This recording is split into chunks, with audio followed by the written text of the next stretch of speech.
بسم اللہ الرحمن الرحیم۔ الجمل اونٹ، جمل کے معنی اونٹ کے آتا ہے، جمل کی جمع جمال، تو اونٹ کے معنی میں پہلا سبق ہے، دو سبق دیے گئے ہیں اونٹ کے بارے میں، تو اونٹ کی خاصیات بتلائی گئی ہیں، اونٹ کیسا ہوتا ہے، اللہ کی کتنی بڑی نعمت ہے اونٹ، تو اس کا بیان ہے۔ کہہ رہے ہیں کہ انظروا الی الابل، غور کرو اونٹوں کی طرف۔ ابل، لفظ ابل کے معنی بھی اونٹ کے آتے ہیں۔ لفظ ابل دیکھیے میں نے لکھا ہوا ہے ادھر، مؤنث استعمال ہوتا ہے، اس لفظ سے واحد نہیں ہے۔ نہیں آپ سوچو کہ ابلتن یا ابلتن اس طرح کا واحد ہو، کوئی واحد نہیں آتا، ابل ہی استعمال ہوتا ہے، واحد و جمع سب کے لیے، یعنی واحد کے معنی میں آ جائے گا اور جمع کے معنی بھی، تو اس میں جنس ہو جائے، لیکن مؤنث استعمال ہوتا ہے، جیسے قرآن میں بھی ہے افلا ينظرون الى الابل كيف خلقت، کیا وہ اونٹوں کی طرف غور نہیں کرتے، تو یہاں بھی یہی ہے کہ انظروا الى الابل، اونٹ کی طرف غور کرو، كيف خلقت، کیسے اس کو پیدا کیا گیا ہے، تروها لا مثيل لها في الخلقة، دیکھیے تروها، اس کو چیک کریں کہ یہ کیا ہے، یہ فعل مضارع ہے، اور فعل مضارع میں بھی یہ فعل مضارع مجزوم ہو گیا، یہ ترونا اگر نون لگا ہو تو پھر تو ظاہر سی بات ہے اوریجنل مضارع مرفوع کہلائے گا، ترونا، سمجھ رہے ہیں؟ تو لیکن ترو اس میں نون غائب ہے، نون اعرابی گرا ہوا ہے، تو ظاہر سی بات ہے آپ کو پتا ہے کہ نون اعرابی کیوں گرتا ہے،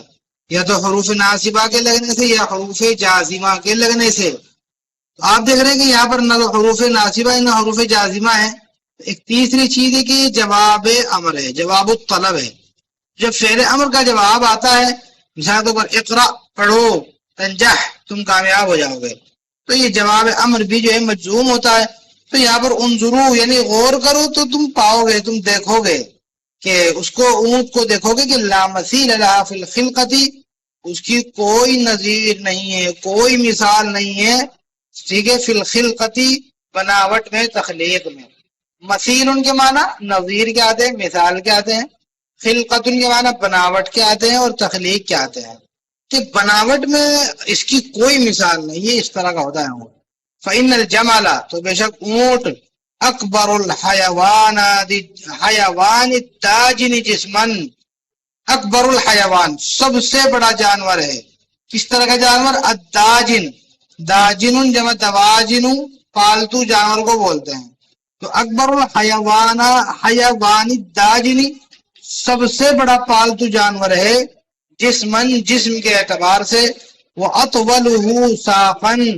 اور وہ سب سے لمبا ہوتا ہے، ساقن پنڈلیوں کے اعتبار سے، ساقن کی جمع سیقان، پنڈلی کو بولتے ہیں پاؤں، تو ظاہر سی بات ہے پنڈلی کے حساب سے بھی سب سے بڑا ہوتا ہے، اور جسم کے اعتبار سے بھی اونٹ سب سے بڑا مانا جاتا ہے، جو پالتو جانور ہے۔ پالتو جانور کا جو جنگلی جانور ہے، تو جنگلی جانوروں میں تو بڑے سے بڑے زراف بھی آتا ہے، سمجھ رہے ہو، ایک سے ایک بڑے بڑے جو ہے وہ جانور ہوتے ہیں، لیکن پالتو جانوروں میں سب سے بڑا مانا جاتا ہے داجن، پالتو جانور۔ وَلِذَلِكَ، اسی لیے کانت رقبتہ طویلۃ، اس کی گردن لمبی ہوتی ہے، رقبۃ گردن کو بولتے ہیں، فک رقبۃ قرآن میں بھی ہے، طویلہ لمبی، اسی لیے اس کی گردن لمبی ہوتی ہے۔ دیکھیے آپ اس میں جو ہے میں آپ کو تصویر دکھاتا ہوں، اگر اونٹ نہیں دیکھا ہو تو یہاں پر اس میں دیکھ سکتے ہیں، یہاں پر دیکھیے یہ کتنی لمبی جو ہے، اس کی پنڈلیاں بھی بہت لمبی لمبی ہے، کافی بڑا ہے، اور دیکھیے اس کی گردن بھی کافی لمبی ہوتی ہے، اور دیکھیے اس کے اوپر یہ جو ہے کجاوا باندھا جاتا ہے، بستر وغیرہ، اس کا بھی ذکر جو ہے آگے آ رہا ہے، تو وہ بھی ہم جو ہے دیکھیے اس کو ہم چیک کر لیتے ہیں۔ تو وہ اطولہ ساقن، اطول سب سے لمبا، اس میں تفضیل، ساقن پنڈلی کے اعتبار سے، ترکیب اگر کرو گے جسمن کی اور ساقن کی، تو ظاہر سی بات ہے یہ جو ہے تمیز بن رہا ہے، جسمن تمیز کی ہونے کی وجہ سے منصوب ہے، ساقن بھی تمیز ہونے کی وجہ سے منصوب ہے۔ حتی یمکنہ، اچھا گردن لمبی کیوں ہے وہ بتا رہے ہیں، حتی تاکہ کے معنی میں،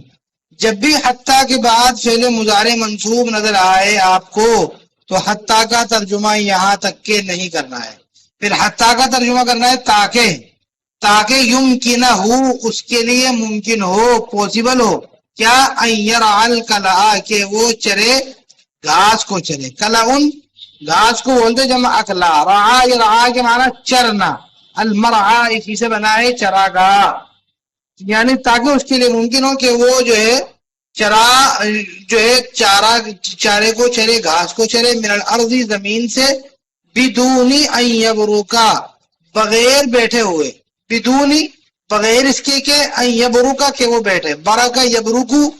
اونٹ ہی کے بیٹھنے کے لیے آتا ہے، انسان کے لیے بیٹھنے کے لیے نہیں آتا ہے انسان، یعنی آپ یہ نہیں کہہ سکتے برکا زیدن زید بیٹھ گیا، بلکہ برکا کے جو مفہوم ہے وہ اونٹ ہی کے بیٹھنے کے لیے آتا ہے، ٹھیک ہے۔ اسی لیے اس کی گردان میں جو ترجمہ کرو گے وہ جو ہے برکا برکا برکو، تو وہ ایک اونٹ بیٹھا، وہ دو اونٹ بیٹھا، ایسے ترجمہ نہیں کرنا ہے، تو ایسے الفاظ کا ترجمہ کرنا بڑا مشکل ہوتا ہے، سمجھ رہے ہیں؟ وہ ایک مرد بیٹھا، اب ظاہر بات ہے مرد بیٹھنے کے لیے آتا بھی نہیں ہے، اسی لیے جو ہے اس طرح کے جو ہے الفاظ کی گردان کیا ترجمہ کرنے میں عام طور سے طلبہ کنفیوز ہو جاتے ہیں، تو بچوں کو بتانا یہ کہ یہ اونٹ ہی کے لیے استعمال ہوگا، برک تو نہیں کہے گی کہ میں بیٹھ گیا، بلکہ اونٹ خود کہہ سکتا ہے کہ برک تو میں بیٹھ گیا۔ تو بدون ان یبرکا بغیر اس کے کہ وہ بیٹھے، جیسے بدون ان یاکلا یعنی خرج زید زید نکل گیا، بدون ان یاکلا بغیر کھائے نکل گیا، سمجھ رہے ہو؟ خرج الامام امام صاحب نکل گئے، بدون ان یؤم بغیر اس کے کہ وہ امامت کرے، نماز پڑھائیں، تو ایسے بدون کا لفظ استعمال کر سکتے ہیں۔ ورأسہ صغیر اور اس کا سر جو ہے وہ چھوٹا ہوتا ہے، سر جو ہے وہ اتنا بھاری نہیں ہوتا، سر چھوٹا ہوتا ہے، کیوں؟ لیکون خفیف الحمل علی رقبتہ تاکہ وہ سر ہلکے بوجھ والا ہو، خفیف ہلکا، الحمل بوجھ، تو خفیف الحمل ہلکے بوجھ والا ہو جائے، علی رقبتہ اس کی گردن پر، یہ خفیفہ جو ہے یہ کانا کی خبر ہے اسی لیے منصوب ہے۔ وہ ارجلہ فیہا اخفاف، ارجل رجلن کی جمع ارجل، پیر کو بولتے پاؤں، اور اس کے جو پاؤں ہیں فیہا اخفاف اس کے پاؤں کے اندر اخفاف کھر ہوتے ہیں، خفن کی جمع اخفاف، کھر کو بولتے ہیں، ٹاپ کو بولتے ہیں، تو کھر ہوتے ہیں اونٹ کے پاؤں میں، تمنع سوخہا، منع یمنع کے معنی حفاظت کرنا، روکنا، وہ کھر بچاتے ہیں، سوخہا ساخت القدم بولتے ہیں قدم دھس جانا، تو سوخ مصدر ہے دھس جانے کے معنی میں، جو حفاظت کرتے ہیں ان کے دھسنے کی، یعنی ان کے دھسنے کو روکتے ہیں، فی رمال الصحرائی، رمال رملن کی جمع ہے، رمال ریت کو بولتے ہیں، الصحرا صحرا، صحرا کے ریت میں ان کو دھسنے سے روکتے ہیں، منع روکتے ہیں، وہ کھر واحد مؤنث غائب کا صیغہ ہے، ٹھیک ہے۔ تو سوخہا یہ مصدر ہے، تو مضاف مضاف الیہ ہے، ہا یعنی الارجل ان پاؤں کے دھسنے کو روکتے ہیں صحرا کے ریت میں، صحرا التی کثیرا ما یسیر فیہا کہ جس صحرا میں اکثر اونٹ چلتا ہی ہے، تو اونٹ کے جو اصل جو ہے اس کا راستہ ہے اونٹ کا وہ صحرا ہوتا ہے، پکا راستہ اصل اونٹ کا راستہ نہیں ہوتا ہے، جیسے گاڑیوں کا راستہ سب سے اچھا کیا ہے کہ وہ جو ہے بالکل ہائی وے ہو تو وہ اچھا گاڑیوں کا راستہ ہے، ایسے اونٹ کا جو سب سے بہترین راستہ مانا جاتا ہے وہ جو ہے وہ صحرا مانا جاتا ہے جس کے اندر ریت ہی ریت ہو، تو جو ہے ریگستان کا جو ہے وہ کھلاڑی ہوتا ہے، تو اونٹ جو ہے ریگستان کی ہی سواری کہلائی جاتی ہے، تو صحرائی میں وہ زیادہ چلتا ہے، اور چونکہ ریگستان میں پانی نہیں ہوتا، دور دور تک پانی نہیں ہوتا، تو اونٹ ہی ایسا جانور ہے آگے آئے گا کہ جو اپنے اندر پانی کو اکٹھا کر لیتا ہے اور وہ اسی میں سے دوبارہ سے نکال کر پھر پی لیتا ہے۔ وعلی ظہرہ سنام اور اس اونٹ کی پیٹھ پر ایک کوہان ہوتی ہے، سنام کوہان کے معنی میں چوٹی، چوٹی کے معنی میں آتا ہے کوئی اونچی چیز ہے اس کو سنام بولتے ہیں، تو وہ بھی اونچی اونچی ہوتی ہے، آپ اس میں دیکھ سکتے ہیں، دیکھیے یہاں پر میں دکھاتا ہوں آپ کو، یہ دیکھیے اونچی اونچی ہوتی ہے اس کے اندر، یہاں پر یہ آپ یہ دیکھ سکتے ہیں، دوبارہ سے جو ہے کسی صاف اس میں دکھا دیتا ہوں، یہاں پر دیکھیے یہ اونچی اونچی ہے، ٹھیک ہے، تو اس کو بولتے ہیں سنامن کوہان، یہ ٹوٹل چربی ہوتی ہے، وہی بتا رہے ہیں کلہ شحمن جو ہے وہ ساری کی ساری، کلہ وہ ساری کی ساری جو کوہان ہے، شحمن چربی ہی ہوتی ہے، یعنی ٹوٹل اس میں ہڈی نہیں ہوتی بلکہ وہ چربی چھٹنا وہ گوشت ہوتا ہے بلکہ وہ چربی کی ہوتی ہے، شحمن چربی۔ یرکب علیہ القطب،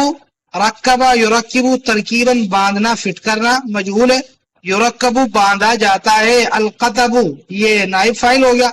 کجاوا باندھا جاتا ہے، القطب کی جمع اقطاب، اونٹ پر بیٹھنے کی جو ہے سیٹ جو ہوتی ہے اس کو کجاوا بولتے ہیں، جو اونٹ پر باندھا جاتا ہے، ٹھیک ہے، وہ کبھی چارپائی ہوتی ہے، کبھی گدا سا ہوتا ہے، سمجھ رہے ہیں؟ آپ کو میں نے دیکھیے اس میں دکھایا بھی ہوگا، اس میں دیکھ بھی لیجیے، یہاں پر جو ہے اس میں باندھ رکھا ہے، یہاں پر یہ آپ کو دیکھیے یہ نظر آ رہا ہے،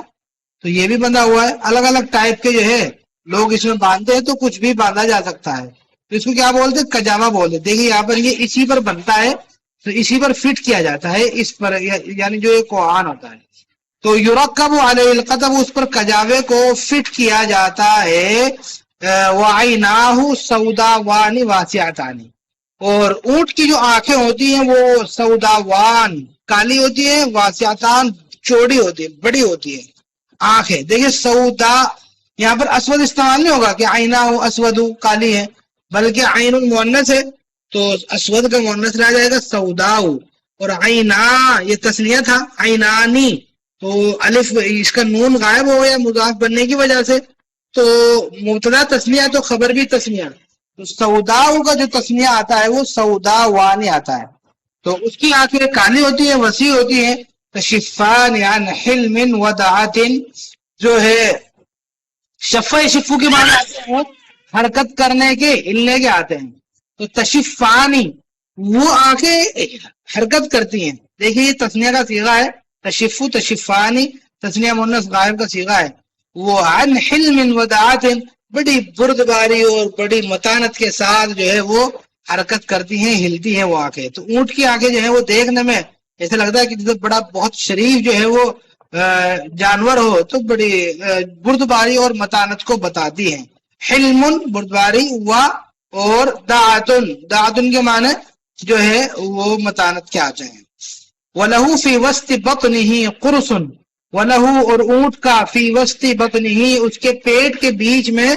قرصن کیا ہوتی ہے؟ ایک ٹکیا ہوتی ہے، ایک گول سا ٹکڑا ہوتا ہے پیٹ کے نیچے بیچ میں، سمجھ رہے ہو؟ غلیظ موٹا سا، ایک موٹا سا ٹکڑا ہوتا ہے، یسمى القلقلہ، اس کو کہا جاتا ہے سینہ، القلقل کہا جاتا ہے، تو قلقل کے معنی اونٹ کے سینے کے آتے ہیں، ٹھیک ہے؟ تو القلقلہ کہنا ہے، القلقلو نہیں کہنا ہے۔ بچے عام طور سے یسمى القلقلو وہ سمجھے گے کہ یسمى فعل مجہول، القلقلو نائب فاعل ہے، جبکہ یہ ترکیب نہیں ہوگی، یعنی یسمى القرص، اصل نائب فاعل القرص ہے وہ ضمیر، یعنی اس ٹکیا کو، اس گول ٹکڑے کو کہا جاتا ہے القلقلہ۔ یہ دوسرا مفعول ہے، تو القلقلہ ہی جب آئے گا پیش بالکل نہیں آ سکتا، کبھی نہیں آ سکتا، ٹھیک ہے؟ تو اس لیے اگر آپ کنفیوز ہیں تو دوبارہ سے آپ کو عربی پڑھنے کی اور عربی گرامر کو سمجھنے کی ضرورت ہے، خاص طور سے ہماری ویڈیوز جو مفعول جو ہے متعدی بدو مفعول بسے مفعول پہ جو ہم نے بنائی ہے، اس پر آپ جو ہے جا کر چیک کر سکتے ہیں کہ اس کا اعراب کیا ہوتا ہے۔ تو یسمى القلقلہ اس کو کہا جاتا ہے القلقل، یعنی سینہ۔ کلکل کلکال دونوں لفظ استعمال ہوتے ہیں۔ یستند علیہ وہ اس پر ٹیک لگاتا ہے، متا برکا جب بیٹھتا ہے۔ وَلَهُ فِي أَرْجُلِهِ قِطَعٌ اور اونٹ کے اس کے پیروں میں، وَلَهُ اور اس کے لیے اس کے پیروں میں قطعن کچھ پیس ہوتے ہیں، کچھ ٹکڑے ہوتے ہیں۔ قطعتن کی جمع قطعن، پیس کو بولتے ہیں ٹکڑا، حصہ، کچھ حصہ ہوتا ہے، کچھ ٹکڑے ہوتے ہیں۔ وہ ٹکڑے عدیمت الحسی، بالکل یعنی بے حس ہوتے ہیں، محسوس نہ کرنے والے، جن میں حس ختم ہو گئی ہو۔ عدم، عدم یعنی ختم ہو جانا، تو عدیمہ اسی سے بنا ہے، ختم ہو جانے والا، حس ختم ہو جانے والی، بے حس ہوتے ہیں۔ جیسے انسان کے جو ہے وہ ناخن ہو گئے، سمجھ رہے ہیں، وہ جو ہے بے حس ہوتے ہیں، تو ایسے ہی اس کے پیروں میں بھی کچھ جگہ بے حس ہوتے ہیں، یعنی وہ گویا وہ کتنے ہی گرم ریت پر پڑ رہے ہیں اس کو کچھ پتہ نہیں چلتا۔ تو عدیمت الحسی وہ بے حس ہوتے ہیں، فی مواقعها علی الارض زمین پر اپنے پڑنے کی جگہوں میں۔ مواقع اس میں ظرف ہے، واقع ہونے کی جگہیں، جمع موقعن کے، تو جہاں سے اس زمین پر واقع ہوتے ہیں پیر، سمجھ رہے ہیں، تو اس جگہ سے وہ بے حس ہوتے ہیں۔ مواقعها علی الارض زمین پر اپنے واقع ہونے کی جگہوں میں،